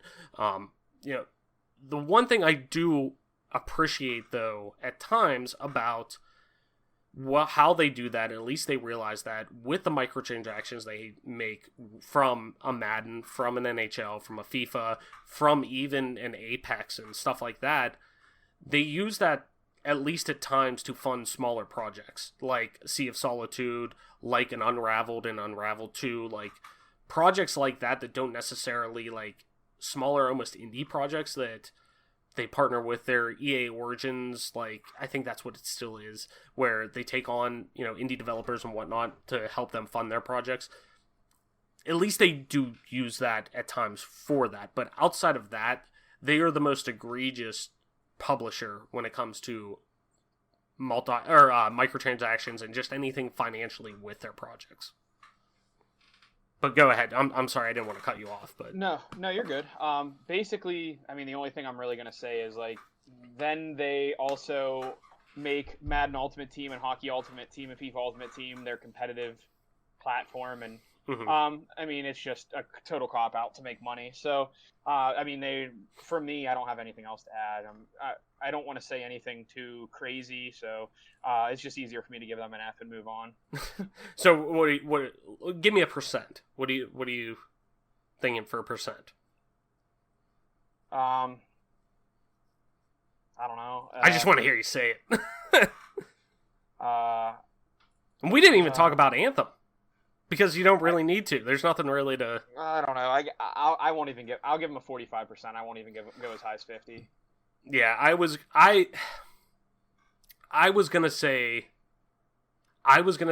55, and the only reason I wasn't gonna go 50, I gave them the 5% bump, was because they funded a few smaller projects, and really Jedi Fallen Order is the only reason that they get that bump. I've heard they've completely changed their tune with Battlefront 2 and how horrible the microtransactions were at the beginning. That was the most egregious thing when it comes to pay to play, really pay to play and pay to win aspects with that game, a couple years ago. But I've heard it's gotten much, much, much, much better. There's less gatekeeping with it, but at the same time, like, I think they completely ruined their public appeal a long time ago, and they're always viewed as one of the worst, like, corporations in general. Like, in different publications that put it out, like, they're voted like America's, like, worst publisher, or like North America's worst, like, not publisher, like, company to work for and shit like that. Like, it's not just video games. So I'd give them a 55. So we're going 50, I guess, would be the average. Math, it's kind of hard. Now we get to a really interesting one. Bethesda. And we're looking at Bethesda as a publisher, I guess. So that both encompasses, Bethesda Game Studios, looking at, Fallout 76, Fallout 5, like the actual Bethesda games, developed games. But we're also looking at, The Evil Within, Doom, both Doom and Doom Eternal, Wolfenstein, Rage, what else? Dishonored, Prey. There's a couple more that I'm trying to think of. Those are the big ones, but I mean, it's so hard to like. From a publishing standpoint, I think they do a lot of good. I honestly do, because they have taken and they've seen value in IP that probably a lot of people haven't before, in terms of their third-party standing, where they're Wolfensteins with, Machine Games and Arcane Studio, with at least the Youngblood version, but, with Machine Games, Tango Works with the Evil Within franchise, which I really enjoyed, Arcane Studio with Dishonored, and Prey even too, but it still shocks me that we've now gone an entire console generation without an Elder Scrolls game, with really a Fallout game that released early on, and them doubling down on Fallout in the sense of how they did it instead of making more of a traditional Fallout game. I think I would have been, even though I would have wanted, obviously, Elder Scrolls over Fallout to come next, even if they would have made a more traditional follow-up to Fallout 4 and made, Fallout 5 or some spin-off even, like New Vegas back in the day, I would have liked that more than 76, obviously, but I think from an actual third-party publishing standpoint, they partner with a lot of strong developers, like id Software, like Machine Games, like Arcane Studio, like that. I really, really enjoy the stuff they put out. That, like, I give them a strong 85, and strong 85. I'm sticking to that, because there's a lot of stuff third party, looking at it from a third party's perspective, that I really, really appreciate.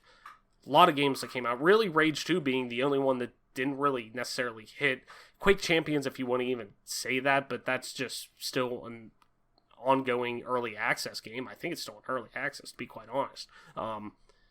And I don't play ESO a lot, even though I've heard great things about it and would like to try it again. But like all of their like third-party console releases, I've really enjoyed outside of Rage 2. I've enjoyed the Wolfenstein reboot. I've enjoyed the Doom reboot. I've, enjoyed what I played of Prey. I want to go back to it. The Evil Within is one of my favorite psychological horror franchises of all time. Like, now playing that. So I'd go a strong 85%.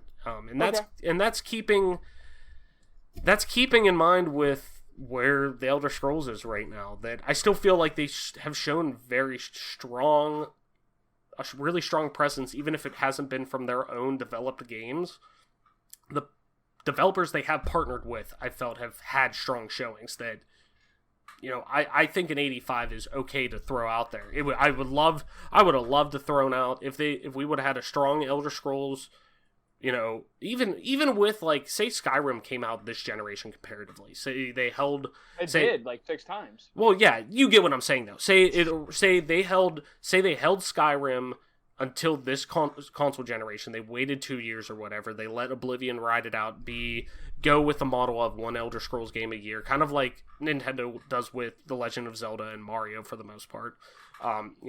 They do one a console that we would have seen that, and they would have spaced it out, and they could have even had a better experience, a more streamlined experience, like I don't want to say streamlined, but a more immersive experience, I guess, with Elder Scrolls Skyrim. This being on this console generation, having that technology available and seeing more of a special edition version at launch almost for the updates that they did, I think I would have been easily putting it at a 90, but their stock with their own in-house development is dropping, which is crazy to think. It's crazy to think the fall of grace they've had.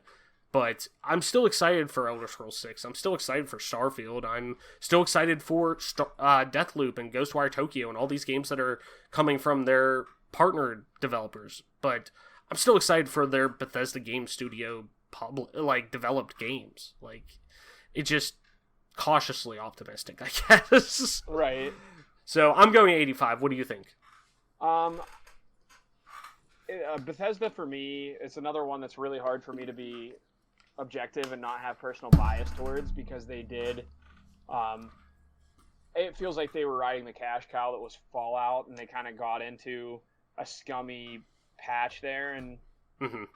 that's just me looking at it from the outside in. Obviously, I'm not there on the board of directors, or I'm not a developer that's like, I'm sick of making Outer Scrolls games. I really want to, go further. And of course, Obsidian did a few things for them, and Mm-hmm. being Fallout New Vegas, it's just like, I mean, Doom.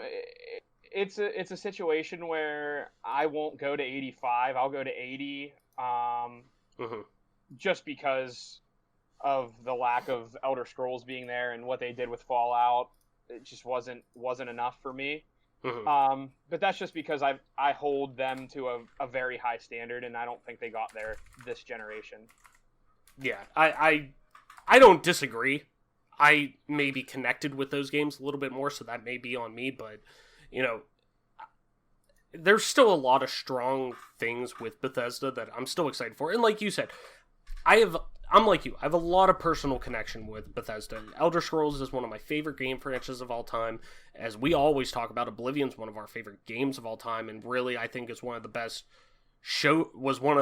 hands down the best showpieces of what HD gaming could do, while also keeping the sense of a traditional RPG, like being that flashy showpiece while at the time, while also being this dense RPG that was so great with storytelling.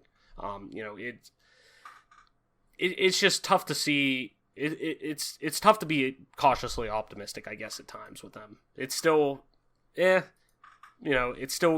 still Bethesda with their game studio side, with how we've seen Fallout 4 go, which was okay, and how we've seen the train wreck that was 76 and what they've done with Fallout First and whatnot, so it is what it is type of thing, but I'm still cautiously optimistic. So you said 80, right?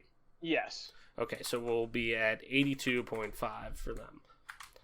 Alright, so let's head into, as we kind of start to round out our list of major third-party developers here, let's head to 2K next, which 2K is they're so broad in what they do in terms of a publisher and the IP they have, and, it's so hard to kind of pinpoint them, because they have some of the biggest license deals with the NBA, with WWE, and also Sid Meier's Civilization falls under them. But then they also have pretty strong, IPs in general. They're the home of Borderlands. They're the home of BioShock.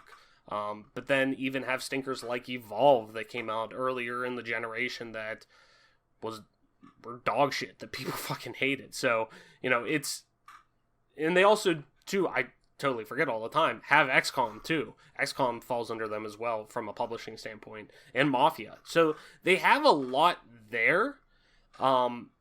It's just, it's hard to put a pinpoint on it, because they make a shit ton of money every year, especially, and mostly off of, their 2K sports titles, especially NBA.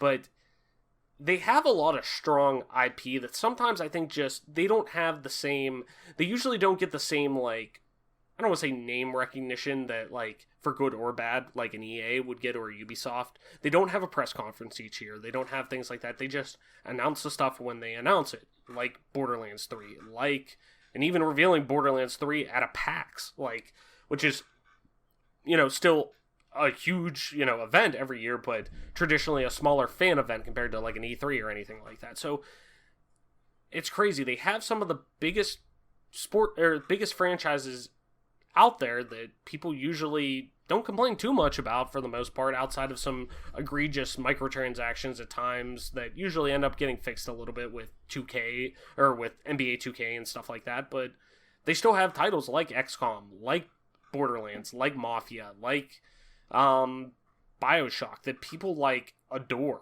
So it's really kind of tough for me to put a score on them that is fair, I guess.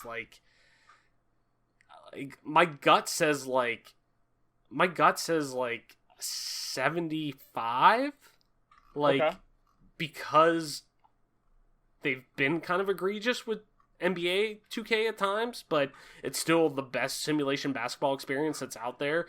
They have Borderlands, which, if you love Borderlands, great. And it's the godfather of looter shooters for the most part, at least in the modern era, that, people love and people play the fuck out of Borderlands. So it's like, it's really tough to judge that. And they, when Ken Levine was working with BioShock, like, those were some of the most thought-provoking titles that were out there and most unique titles out there. That it's hard to say, like, they swing and miss a lot, because they don't. They still put out, but they're like kind of even keel. Like, they'll put out stinkers, but they'll put out, games that people love at the same time, and partner with the right people to put stuff out. Like Hangar 13 with the Mafia series, and more importantly, Gearbox with Borderlands. So I'd say a 75, really, with them. A strong 75, like, just kind of middle of the road with them. What do you think? 2K, it's tough. Like you said, there's a lot of moving parts because they are involved with so many games, and Borderlands is a game that I don't particularly enjoy. Other people really do like it. Mm-hmm. I'm right there with you. Different strokes, different folks type of deal. I've never been into that looter shooter-esque experience for the most part. Right. I think a 75 is pretty fair for 2K. I think I'll actually just go with you here on the 75, because I don't think a 70 is warranted, and I definitely don't think going any higher is fair. Mm-hmm. I definitely think a 75 is like just a straight up fair rating here. Yeah. Well, that's good to know. No argument on my end, then. So let's round it off with Square Enix. This will be the last one we kind of go over. And I know there's more out there that we probably could go over and whatnot, but I feel like these are probably the most impactful for this generation when we think third party and, what they've done with Xbox and Microsoft specifically. So let's kind of wrap it up with Square Enix. And Square Enix is another one that's kind of, when you think Square Enix, at least me in general, when I think Squaresoft even, like, you think Final Fantasy, and you think Kingdom Hearts, and you think these games that were traditionally really connected with PlayStation and Nintendo for the most part. That was the home of the JRPG. That was where you would get the more, Eastern games that you found over there. Like, the more Japanese-based role-playing games that you didn't find that usually with Microsoft and Xbox for the most part. But at the same time, they've put out a lot of, games that have hit with Western audiences. They put out Just Cause that has seemed to continually get better. The more it's gone on, that people seem to dig the Just Cause games, where now they're just kind of this crazy open world, experience that's out there. On top of that, Deus Ex, that people fucking love. That's one of the, most revered franchises of all time for the most part, whenever you especially on the PC end. But on top of that, too, the rebooted, granted, they had it before, but the rebooted Tomb Raider that's come through that really people have connected with and really been that third-party answer to Uncharted for the most part, that people who want to play that style of action adventure game play it on, through Tomb Raider for the most part. So they've really been, and if you ask me, it's a super big deal having Final Fantasy on there now, and especially having Kingdom Hearts on there now, on Xbox now, that, they've had Microsoft has always struggled with the Japanese market, just hands down.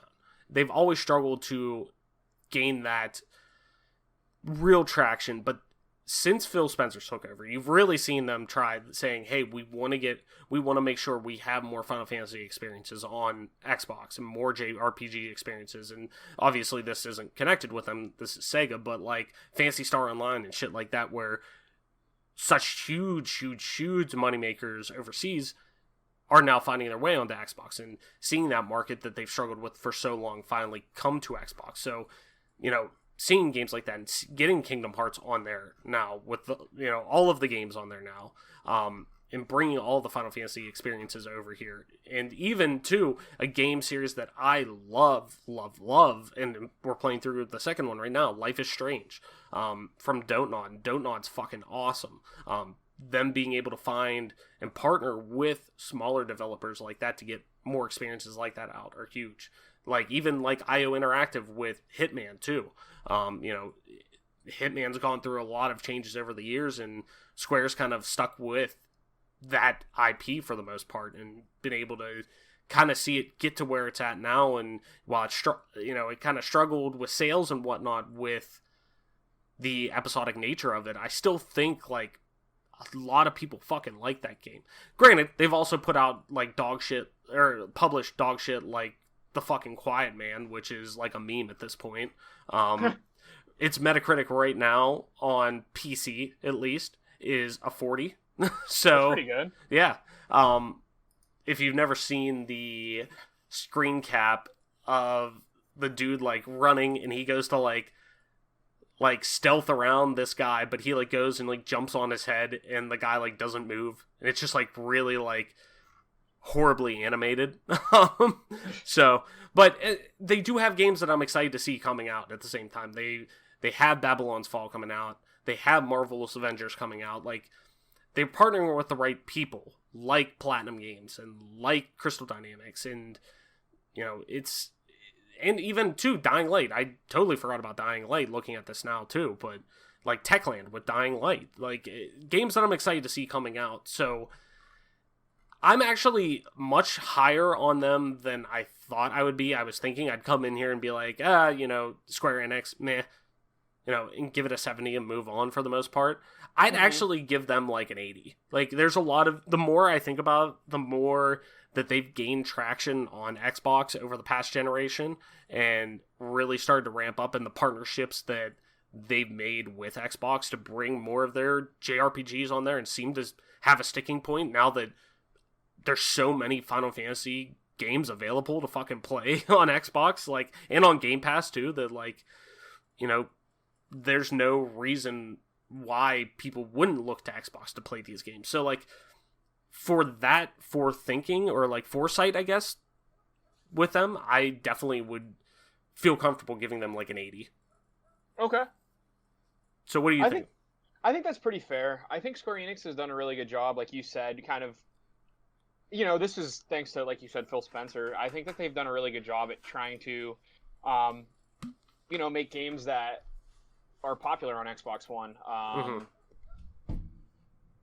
I think I just read Spelunker Party. Sorry. Like the Dragon's Quest games are obviously PlayStation exclusive, so those are games that I kind of think are like, they're good, but obviously they're not on Xbox. Dying Light's really good. I like Dying Light a lot. Just Cause, pretty good. You covered that. Tomb Raider, the Shadow of the Tomb Raider did really good. It was really a rebirth of that franchise. Stellar. I think giving them a score, because Life is Strange is really good too. I think giving them a score. What did you go with here? I went with an 80. 80? 80's pretty fair. It's hard to go higher for sure. I would like to go with something a little different from you, but I think 80's. You choose whatever you want. It's our show. You make the call at the end of the day. If that's what you think, fucking yeah, let's do an 80 then. Who the fuck cares? We'll go 80. Not me. That's what I like to hear. It's an easy conversation to have. All right, so now that we kind of rounded that up, let's take a look at our standings. So let's start going from lowest to top. Of course, Electronic Arts comes in at a 50% at the bottom of our list, followed up by a tie, it looks like, with 2K and Activision at 75%. Which one of those kind of stick out to you more, that you felt have a longer lasting impression as in a positive manner, I guess? Which, Activision with Call of Duty, 2K with Borderlands, BioShock, etc., etc. I'd probably have to. It depends on what your preferred game is, I suppose. For me, it would be Activision, but I could see other people saying 2K because of BioShock. I just didn't really like it that much. Mm-hmm. So I would personally say Activision, but I'm sure you would probably feel 2K, so we're probably just split on it, you know what I mean? To be quite honest, I was going to go with Activision. Because I just think they, as much as it annoys me at times that that it's just Call of Duty and they're not as forward-thinking, I can't necessarily blame them because they make money on that game or that series hand over fist. It's like, Yes. why the fuck not? They still do dip into their IP at times where they're not like an EA and they're not just putting out egregious, random dog shit time after time and throwing extra price tags on it just because it has maybe a license deal that you like, Star Wars. So it's a little bit different with at least Activision. When they dip in and do different things, it's with a purpose compared to like an EA or somebody like that. So that sticks out to me a little bit more. I'd actually give it the bump to that. So we're going EA, 2K, then Activision next, followed by Square Enix. Square Enix with an 80%, Capcom with an 81.5%, Bethesda at 82.5%, and Ubisoft with an 85% average. So Ubisoft seems to be the highest projected one, which to be honest, I thought would probably be at the end of the day, just because the amount of games that they put out comparative to, like, the only one that really else that kind of stuck out with me a little bit was between Ubisoft is Bethesda and Capcom. Mm-hmm. Just because I thought Bethesda has put out a ton of really unique projects, but they still should be looked at. They're not a first-party publisher for anybody or anything. Like, just because they publish games and they develop some of their titles, those developed titles should also be looked at additionally as well, not just from a publishing standpoint. You get what I'm saying? Like, yes. It's fair to judge them at that too. So I think our list is pretty good, personally. I think it was thorough. I think it was fair, even though we do have biases. I have some bias with Ubisoft. I have some bias, like you. I have some bias with Bethesda too. That I am attached to some of these IP that they have and some of these series. Unfortunately, my bias for most of these developers, it comes with a negative. You know what I mean? Like more of a negative impact than a positive at this point. Unfortunately. Yeah. No, I feel you, and I have some of that too. So I get it, but I think it was pretty good, and I think that's going to do it for our show this week. Mike, why don't you tell people where they can find you to, I'm sure, tell us how wrong we are about our opinions on the internet, because that's what people do. So where can people find you to talk about everything about video games, about our lists on the internet? You can find me at TOYSXLDIER on Twitter. That's Toy Soldier with an X instead of the second O. And then on Twitch at MP_Toy Soldier. And, as always, I am your host, Travis Wade, aka Traveless, on most internet platforms, including Twitter at Traveless_, that's TRAVLESS_. You can also find me streaming time to time on twitch.tv/Traveless_, same as Twitter. And if you want to play some video games with me, you'll find me on Xbox Live and really any other platform on there. They're now all basically the same, just regular Traveless, TRAVLESS. With that being said, that has been your newest episode of the Game Pass Gamecast, your weekly go-to podcast for all things Xbox, Xbox Game Pass, and PC gaming, including news, rumors, and conversations around them damn good video games. You can catch new episodes of the show each and every Friday morning when they drop on YouTube, Apple Podcasts, Google Podcasts, Spotify, SoundCloud, and all other major podcast services. So be sure to subscribe to us wherever you get those, and follow us on Twitter at GPGC Podcast. Stay up to date with everything regarding the show, video games like, and our dope giveaways. So make sure you listen till the very end of the show. We're going to pull our winner of 3 free months of Xbox Game Pass for PC. So be sure you listen all the way to the end to find out if you won or not. And with that being said, Mike, that's going to do it for this week's episode. Thank you so much, everyone, for listening, sharing, and being a part of our growing community. Game on, wash your fucking hands, and we will see you next week.